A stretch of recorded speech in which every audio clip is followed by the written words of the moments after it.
전쟁이 일어나도 레버리지 7천만 원으로 투자 진행 중. 부동산을 좋아하는 유튜버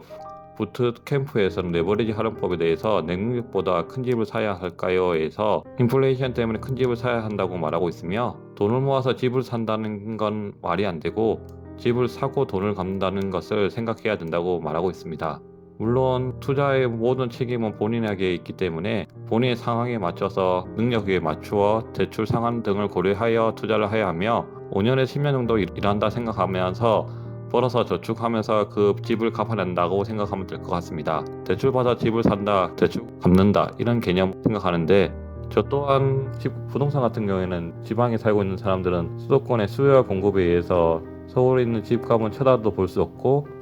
그나마 또 잘 알지도 못하기 때문에, 제가 잘 아는 조금이나 더 잘 할 수 있는 분야인 주식에, 그리고 그냥 더 관심 있고 알고 있는 기업에 투자하고 있는 상황입니다. 충분히 유지, 관리, 운영을 할 수 있어야 합니다. 투자 금액 2배를 주택 구매 금액으로 확정한다고 했는데, 저는 30% 정도 지금 레버리지 정도를 일으켜서 하고 있는 것 같고, 임금 근로자 평균 연봉은 2019년 대략 4천만 원 이하인데, 신입사원 평균 연령이 31세라고 보면 점점 늦어지고 있는 상황에서 수요같이 올라가 버린 상황에서는 집을 좋은 입지 조건을 할 수 없는 상황이라서 그냥 관심 있는 주식을 사고 있습니다. 사야 될지 팔아야 될지 항상 고민을 하게 되는데, 지금도 수익이 나 있는 상태에서 팔아야 되나 고민을 하고 있습니다. 하지만 좀 더 지켜보고 대응하려고 생각하고 있으며, 그래도 제가 아끼고 사랑하는 주식이기 때문에 테슬라에 그냥 보유하고 있는 것도 나쁘지 않다 생각하고, 세부자리도 그렇게 많은 비중이 있는 것이 아니라서 고민 없이 그냥 투자를 시켜볼 생각입니다. 우리가 항상 고민하는 게, 그때 비트코인을 샀더라면, 그때 집을 샀더라면, 그때 주식을 샀더라면 항상 후회를 하는데, 항상 예측과 기대는 어찌 할 수 있는 방향은 없는데, 소량이라도 조금씩 투자해보는 것도 나쁘지 않다 생각하고 있으며, 투자는 아무도 능력자라 해도 그 시장을 예측해서 맞출 수 없기 때문에 원숭이가 던지는 주식 투자법이 더 나은 수익률을 나타난 적도 있다고 합니다. 그러니 펀드 매니저의 말만 믿고 다른 사람의 이야기만 듣고 투자하는 것은 실수밖에 없는 게임이며, 골든 존슨도 수익률이 맞추는 거는 그래도 50%를 나타내고 있으며, 수익률은 이 전업으로 일을 해도 수익률이 마이너스 6%가 나타나고 있는 것을 볼 수 있습니다. 피터 린치처럼 높은 수익률을 우리도 기대하지만, 기대할 수 있는 만큼 수익 날 수 있는 경우는 드물 것이고,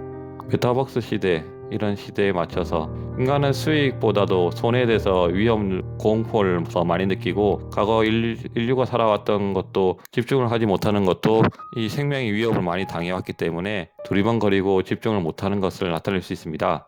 그래서 우리는 주식 투자를 할 경우에는 짧은 시간에 두어서 상승률이 확률이 50.7%밖에 안 되지만은 10년 정도 운영하게 되면은 80%를 넘어가게 되고, 서울시 아파트 같은 경우에도 1,000만 원에서 2천만 원 정도 이렇게 오랜 시간의 흐름에 따라서 돈의 가치가 없어짐에 따라서 올라간 것을 볼 수 있습니다. 물론 수요와 공급에 의해서 수요가 많아서 올라갈 수도 있지만, 항상 집은 더 짓고 있는 상황에서 돈 가치가 없어짐으로 해서 이렇게 올라갔고, S&P 500 지수도 물론 기업 자체가 1등 500등 안에 기업이 들 수 있는 기업들은 항상 성장성과 수익의 극대를 보여주기 때문에 기업 자체도 커질 뿐만 아니라, 시중에 돈이 풀리면은 먹고 쓰는데도 돈을 쓰겠지만은 투자하는데도 돈이 들어가기 때문에, 기왕이면 투자 기간을 길어질수록 손실 기간이 짧아지기 때문에 20년 정도 이렇게 주식 투자를 보고 장기로 좋은 기업을 투자하는 것이 이기는 싸움을 하는 것이 아닐까 생각하고 있습니다. 1달러 투자했을 때 얼마나 벌었을까 봤을 때, 주식으로 투자했을 때 가장 높은 수익률을 볼 수 있었고, 1800년도에 투자는 물론 제가 할 수 있는 상황도 아니었겠지만은, 그래도 가장 높은 수익률은 주식이 가장 높기 때문에 주식으로 투자를 해보는 것도 나쁘지 않다고 생각합니다. 테슬라의 목표 주가는 3월 10일 날 봐도 1350달러가 나타난 기간에서 분석을 했고, 또 다른 기관에서도 1500달러를 보여주고 있습니다. 이렇게 기관들이 높게 평가하는 이유는, 테슬라는 넷플릭스나 아마존 프라임, 스타워즈와 같이 물가 상승을 피할 수 있는 능력을 가지고 있다고, 사람들이 원하는 기업 수요를 가지고 있고, 테슬라는 계속 피할 수 있었으며, 현재 수요는 공급보다 40% 가능한 높은 상태이기 때문에 주가는 $1,000가 충분히 넘을 수 있다고 보고 있으며 장기 투자를 하고 환경에 적응하면서 잘 고려하여 투자하는 것이 펀더멘탈을 유지하고 마음 편하게 투자할 수 있는 방법일 것 같습니다. 테슬라는 지금 가격을 많이 올렸습니다. 가격 올려도 사람들이 구입을 할 것이라 생각하여 전년 대비 10%에서 25%까지 평균적으로 올렸으며 테슬라의 10년 정도 수익률은 12,717%의 수익률을 볼 수 있습니다. 그냥 시장에 은행에 넣어놓는 이자보다는 조금 높은 이자를 생각하며 장기적으로 투자해 가보는 것도 나쁘지 않다 생각하고 있습니다.